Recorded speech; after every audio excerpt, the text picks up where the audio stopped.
పెడన నియోజకవర్గం పరిసరాల పరిశుభ్రత మరియు పారిశుద్ధ్యం పట్ల ప్రజల్లో సామాజిక మార్పు రావాలని పెడన ఎమ్మెల్యే కాగిత కృష్ణప్రసాద్ పిలుపునిచ్చారు.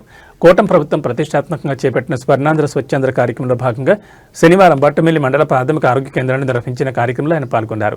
ప్రజల్లో పరిశుభ్రతపై అవగాహన పెంచేందుకు ప్రభుత్వం ఈ కార్యక్రమాన్ని చేపట్టిందని, ప్రతి ఒక్కరూ తమ పరిసరాలను శుభ్రంగా ఉంచుకోవాలని ఎమ్మెల్యే కోరారు.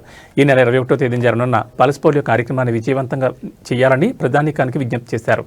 అవగాహన లోపం వల్ల తల్లిదండ్రులు చేసే చిన్న పొరపాట్లు పసిపిల్లల జీవితాంతం శాపంగా మారకూడదని 5 ఏళ్లలోపు చిన్నారులందరికీ తప్పనిసరిగా పోలియో చుక్కలు వేయించాలని హితవు పలికారు.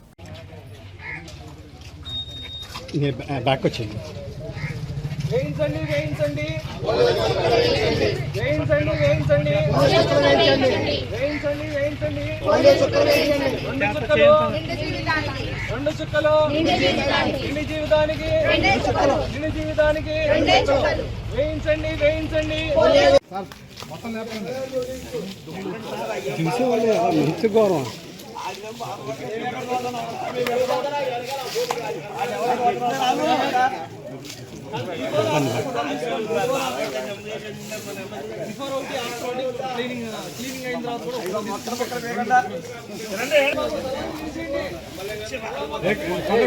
తప్పకుండా